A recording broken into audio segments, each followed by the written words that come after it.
Selamat petang dan rakan-rakan saya. Nama saya Dayonesh Warman. Nombor meter saya ialah 01 DDD 20F 203 6. Ini adalah ahli rakan saya, Rubeneswaran. Nama saya Rubeneswaran Vijayan. Nombor metrik saya adalah 01 DDT 20F 2031 dan saya dari kelas DDT S5. Okay, Darshan Rao. Nama saya Darshan Rao, anak lelaki Kantarau. Nombor metrik saya adalah 01 DDD 20 F2016. Sarvesh Ram. Nama saya Lasaresha Analagi Narajan. My matrix number is 01 DDT 20F 2033. Suresh. Nama saya adalah Suresh Analaki Sokalingam. Nombor metrik saya 01 DDT 20F 2004 dan saya dari kelas DDT P5. Ashwin. Nama saya Hashwin Analaki Chilkumar. Nombor metrik saya adalah 01 DDT 20F 2026 dan saya dari kelas DDT P5. Sekarang kami akan berbincangkan tentang menyatakan konsep etika dari perspektif agama Kristian. Seterusnya saya akan bagi kepada Suresh untuk memberi penjelasan tentang pengenalan. Saya akan bincangkan tentang pengenalan bagi agama Kristian.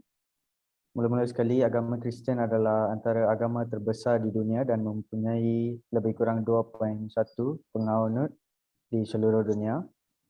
Teras kepada agama ini adalah kehidupan, kematian dan kebangkitan semula Yesus Kristus yang juga dikenali sebagai anak Tuhan. Agama Kristian adalah agama monoteis, hanya mempunyai satu Tuhan dan berasaskan kepada kehidupan dan ajaran Yesus.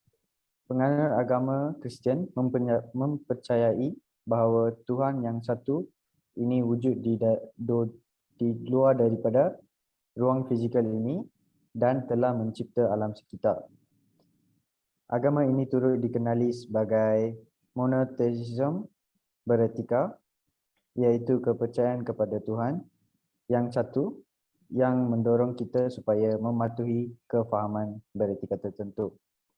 Seterusnya, agama Kristian terdiri daripada berbagai mazhab dan setiap daripada mazhab ini, misalnya mazhab Kristian, Protestan dan Anglikan, istilah ortodoks atau kepercayaan betul digunakan untuk menerangkan prinsip-prinsip asal yang diterima umum oleh komuniti Kristian.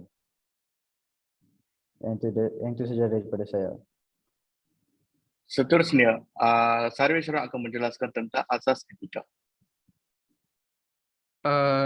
Asas etika berpandukan ajaran dalam kitab Injil. Kehidupan yang diajar oleh Yesus Kristus dan berpandukan ajarannya adalah asas kepada etika agama Kristian dan dapat diaplikasikan kepada pelbagai aspek kehidupan.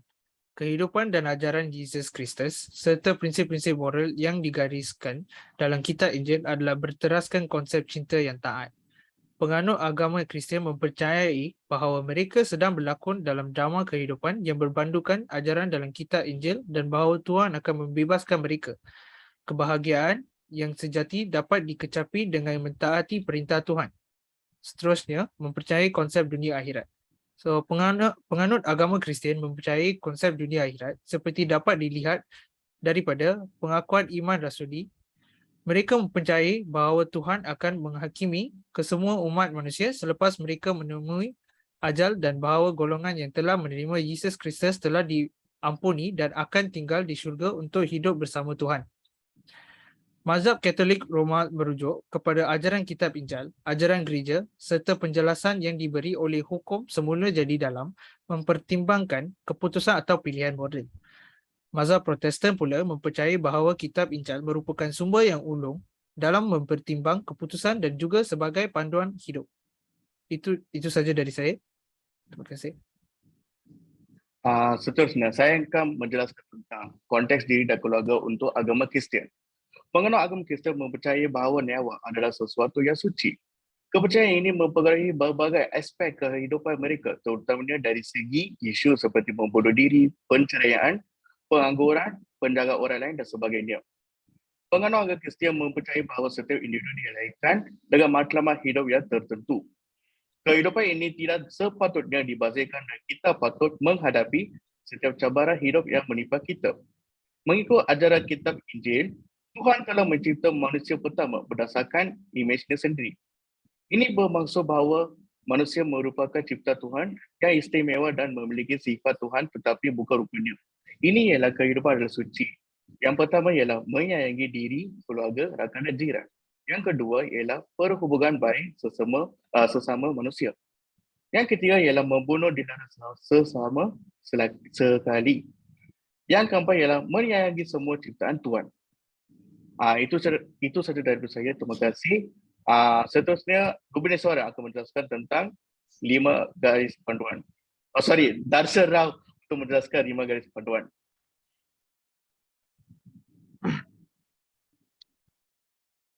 Agama Kristian sebenarnya menekankan sikap murah hati dan hisan ke arah kehidupan yang baik di akhirat kelak. Kebanyakan perbadanan dan organisasi amat aktif dalam kegiatan kebajikan dan menyalurkan bantuan secara langsung dan tidak langsung kepada golongan yang memerlukan. Ini selaras dengan ajaran Yesus Kristus yang menyarankan supaya manusia menyayangi antara satu sama lain.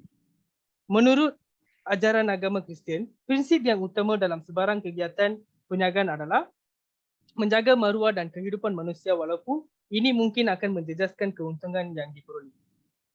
Jadi, terdapat 5 garis panduan yang harus dipatuhi dalam menjalankan urusan perniagaan. Yang pertama sekali adalah pemberatan yang adil. So, jumlah penuh yang itu kuantiti dan kualiti harus diberi dalam setiap urus perniagaan. Dan juga pekerja harus bekerja keras sebagai tanda berterima kasih atas gaji yang diterima. Yang kedua adalah kejujuran. So jadi kejujuran itu adalah seseorang itu perlu jujur dalam berurusan dengan pelanggan, pekerja, majikan, rakan sekerja dan juga masyarakat. Yang ketiga adalah hamba Tuhan. Sebagai hamba Tuhan, pekerja seharusnya lebih mementingkan pelanggan atau pihak lain supaya dapat memenuhi kewajipan mereka kepada Tuhan. Yang keempat adalah keuntungan yang berpatutan. Setiap organisasi harus bertimbang rasa dalam menentukan objektif keuntungan mereka dengan mengambil kira aspek keadilan. Yang kelima adalah tanggungjawab peribadi. Kita harus bertanggungjawab atas segala keputusan dan tindakan kita. Kita juga tidak patut menyalahkan orang lain apabila kita bersalah. Kita juga tidak patut melakukan sesuatu yang sememangnya salah. Itu saja daripada saya. Sekian, terima kasih. Seterusnya, Gubernur Suara akan menjelaskan tentang konteks perbuatan sains dan kesihatan. Terima kasih, Bang. So, jadi saya terangkan tentang etika agama Kristian dalam konteks perubatan sains dan kesihatan.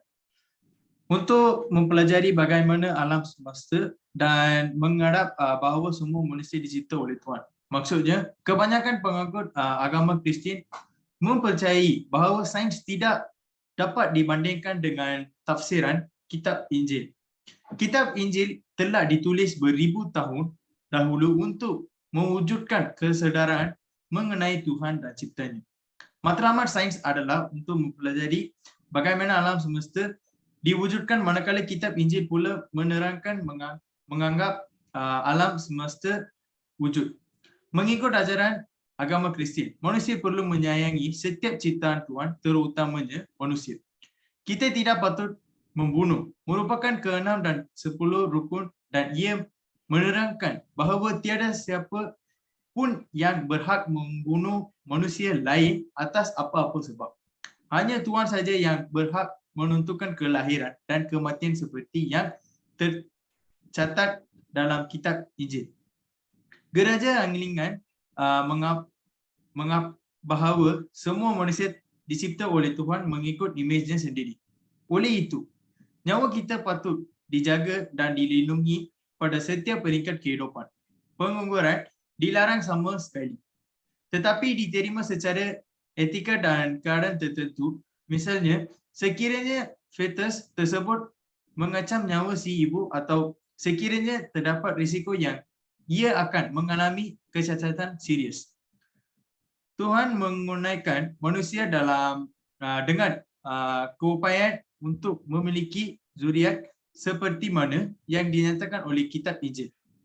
Persamaan buatan seperti IVF dibenarkan bagi pasangan yang menghadapi masalah dari segi ini. Namun demikian, sesetengah pengaku Kristian mempercayai bahawa hanya Tuhan berhak menentukan siapa yang dapat memiliki zuriat dan sebaliknya. Kebanyakan pengakutan Kristian menerima penggunaan kaedah saintifik bagi membantu pasangan untuk memiliki zuriat, tetapi ini bergantung kepada kaedah yang digunakan. Itu saja daripada saya. Terima kasih. Seterusnya, saya akan bagi kepada Ashwin Tira untuk menjelaskan konteks dalam kitab. Terima kasih Dr. Sullivan. Pengangkut agama Kristian mempercayai bahawa kita tidak memiliki ciptaan Tuhan.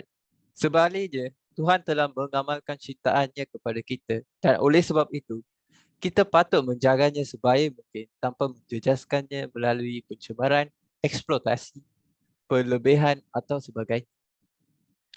Berikut adalah peranan manusia di dunia ini seperti mana dinyatakan oleh Tuhan.